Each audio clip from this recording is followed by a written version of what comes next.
Sophia Loren, the ultimate symbol of Mediterranean beauty, the woman who made even Hollywood bow down, didn't live a life wrapped in silk and spotlight.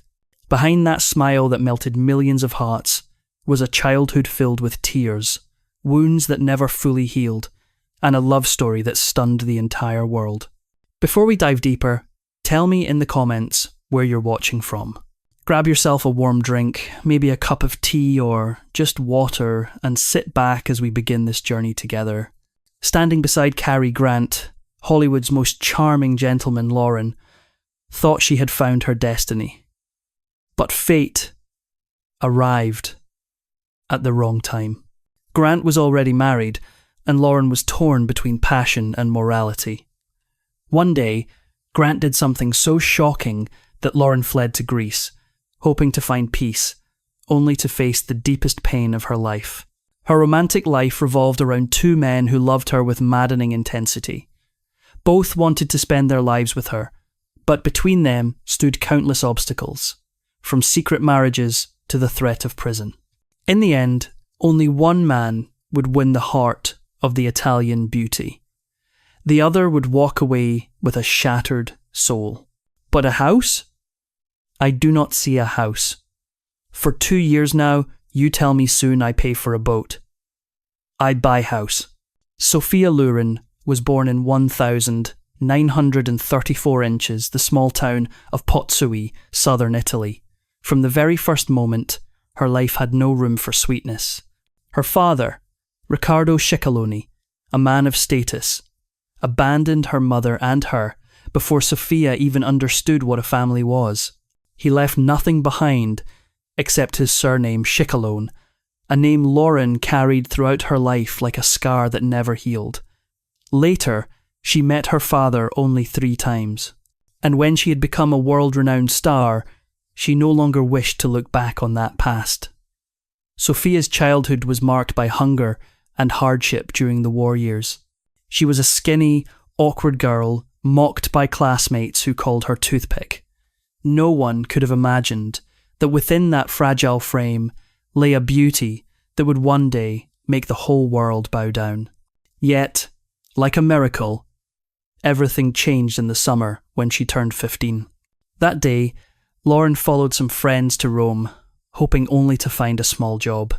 But amid the noise of the Miss Italia pageant, a strange man approached her and handed her a small note.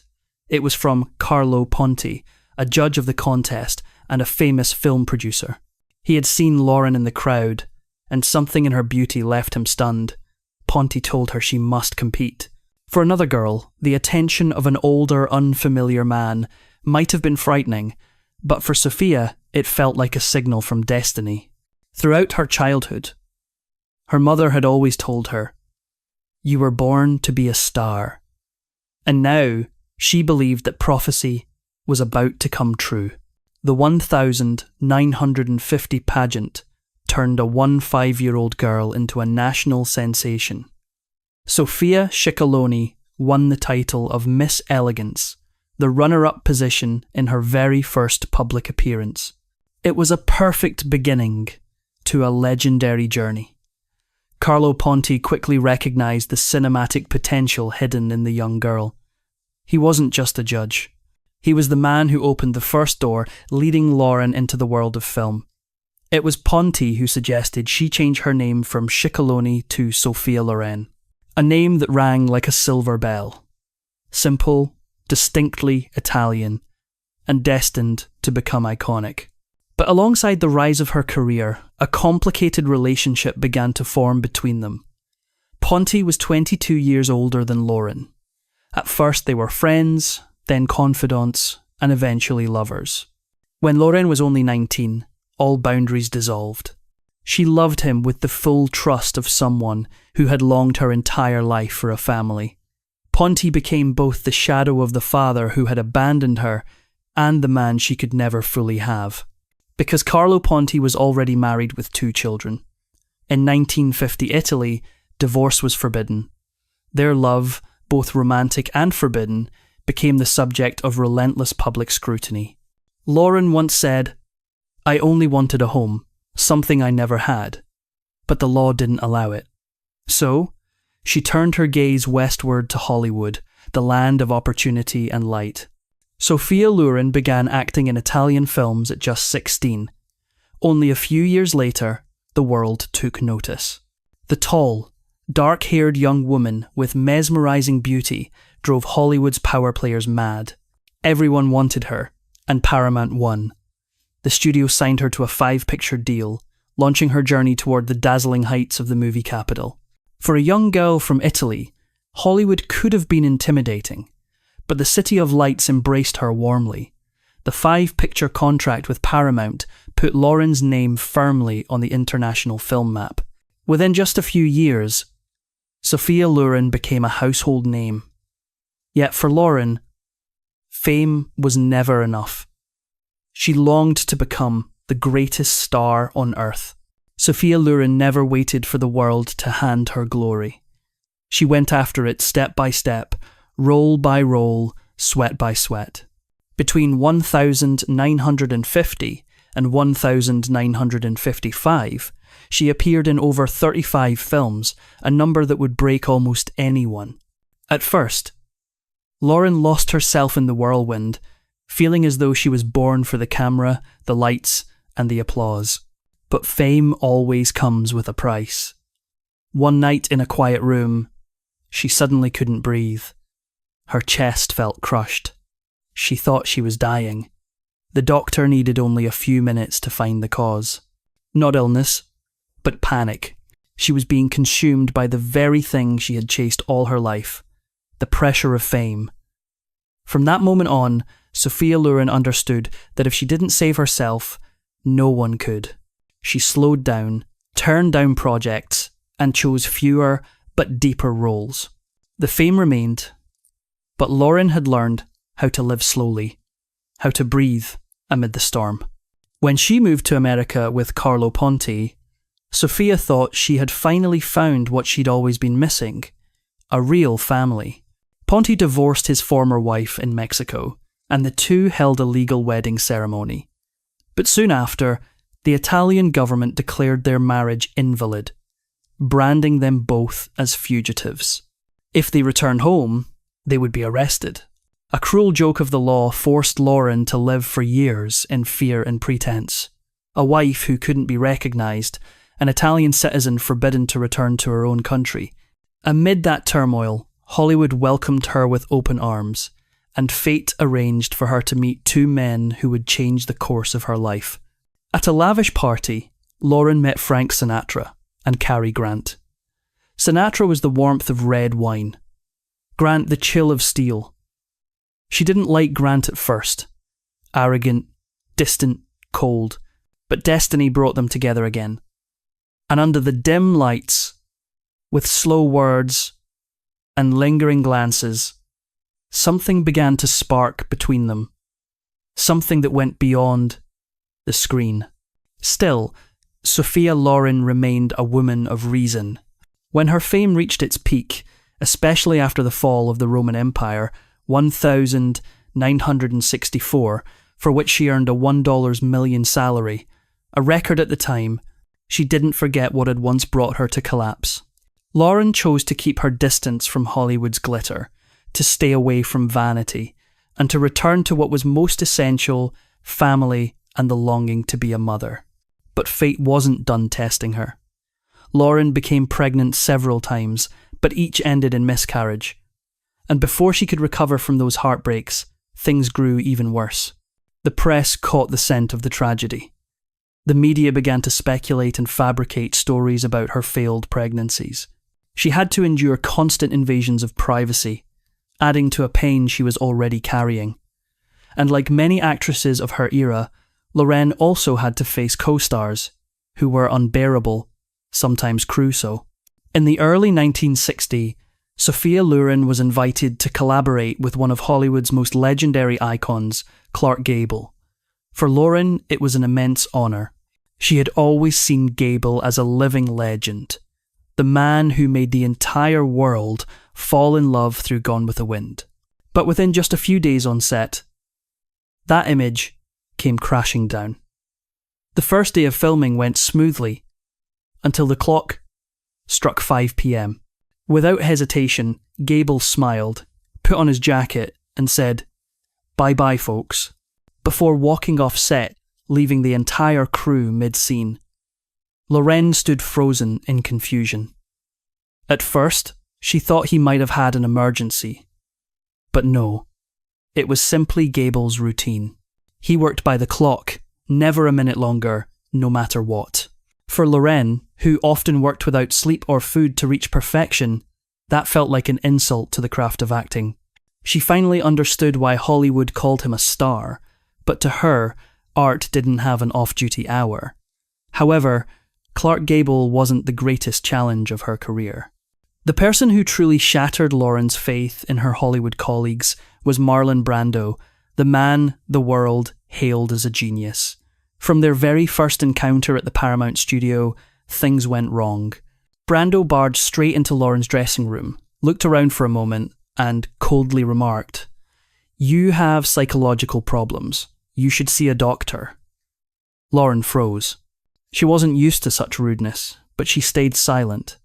Later, as they prepared to shoot their first scene, Brando unexpectedly ran his hand lightly down her back. Loren turned to him and warned, "Don't do that. I don't like it." Brando smirked. When the cameras rolled, he did it again. Loren immediately stopped acting, glared at him and said sharply, "If you touch me again, I'll slap you in front of everyone." From that moment on, they were no longer co-stars. They were adversaries. Brando began mocking Loren behind her back, telling people she has breath like a dinosaur simply because she'd eaten an Italian dish with garlic. The rumour spread through the studio, making the atmosphere unbearable. And then came the film's big moment, the kiss scene. After their first take, Loren froze, her face pale. Brando had whispered something in her ear that left her humiliated. She stepped out of frame and shouted, "Do you know what he just said to me? He told me I have a long hair growing out of my nose." The set fell silent. The scene was ruined. The director ordered another take, then another. On the final take, Brando bit Loren's lips so hard she started bleeding. The film ended in an atmosphere as cold as their relationship. Loren swore she would never work with Brando again. Later she said, "He was talented, but he lacked respect." And to me, that's something unforgivable. It's no surprise the two never collaborated again. But unbelievably, Marlon Brando wasn't the worst co-star Loren ever had. That dubious title belonged to Peter Sellers. When Sophia Loren signed on to star in The Millionaires, the studio reached out to the famous British comedian. At first, Sellers wasn't interested until he learned that Loren would be in the film. Then, he quite literally jumped for joy. Behind the scenes of the film, Sophia Loren and Peter Sellers maintained an appearance of professionalism. But beneath that polished surface simmered a dangerous undercurrent. Loren, with her grace and calm self-control, believed their relationship was purely professional. Sellers, however, saw it differently. His admiration for her slowly twisted into obsession. One evening during a dinner with his wife and friends, Sellers suddenly declared his passionate love for Loren right in front of his wife. The table fell silent. Loren could only force a polite smile, trying to salvage a shred of decorum in what felt like an emotional explosion made public. But Sellers didn't stop there. He sank deeper into his obsession. One night he even woke his young son in the middle of the night to ask, "Do you think I should divorce your mother and marry Sophia?" That single question left the boy emotionally scarred for life. Meanwhile, Loren maintained that nothing beyond friendship had ever happened between them, though rumours never ceased to swirl. Sellers' friends, like comedian Spike Milligan, claimed the two had crossed the line, while Sellers' wife admitted she never knew what was true anymore. Things with Cary Grant, however, were far more complicated. Sophia Loren first met Grant at a Hollywood party hosted by Frank Sinatra, and the first impression was just as disappointing as her encounter with Marlon Brando. Grant arrived 2 hours late, and when he finally appeared, he mocked her heritage, saying, You Italians all have such strange names. Loren had expected to meet the charming, elegant Cary Grant she'd seen on screen, not a rude, tardy man. But, as they say, first impressions aren't everything. Over time, Grant began to stir something deep within Loren, something she didn't want to admit. At the time, Grant was trapped in his third unhappy marriage, while Loren remained devoted to Carlo Ponti. The man entangled in legal troubles that kept their marriage suspended in limbo. Deep down, Loren began to realise that perhaps Ponti could never give her the home she had always dreamed of. In 1957, Sophia Loren and Cary Grant co-starred for the first time in The Pride and the Passion. Two stars from two different worlds met for the first time. Cary Grant, the perfect gentleman of Hollywood, and Sophia Loren, the radiant 22-year-old Italian rose. No one could have imagined that amid the smoke, the lights, and the thunderous shouts on set, a love would quietly begin to bloom. Silent, yet intense, like an undercurrent waiting to crash ashore. At first, Loren was cautious, while Grant, at 52, was polite and reserved. But the closer they grew, the clearer it became. Some souls only need a single glance to understand each other. Grant, the man who always hid behind a mask of perfection, suddenly became vulnerable before Loren. He confided in her a secret he had never told anyone, that his own father had committed his mother to a mental institution and lied to the family saying she had died. It was his deepest wound, and he chose to share it with a woman 30 years his junior. Under the soft glow of candlelight, Grant looked into Loren's eyes and whispered, "Will you marry me?" She froze, her voice trembling, "I don't know," because somewhere far away, another man was waiting for her. Carlo Ponti, the Italian director who had nurtured and loved her with a steady, gentle devotion. Grant had everything. Fame, charm, and words as smooth as honey. But Carlo had something Hollywood never could give Loren, the feeling of belonging. That emotional conflict kept Loren awake through countless sleepless nights. Then one day, as she left the film set for Greece to begin a new project, she received a bouquet of crimson roses and a pale blue note that read, "Forgive me, my dear girl. I was too hasty. Pray, and I will do the same. See you next week. Goodbye, Cary. It wasn't just a farewell." It was the sigh of a love that could never be fulfilled. Meanwhile, back in Hollywood, Grant's wife, Betsy Drake, had just completed the screenplay for Houseboat, hoping to star alongside her husband and mend their marriage. But Grant insisted the studio rewrite the female lead for Sophia Loren. His love was no longer a secret. And when Loren left, the atmosphere on set turned icy.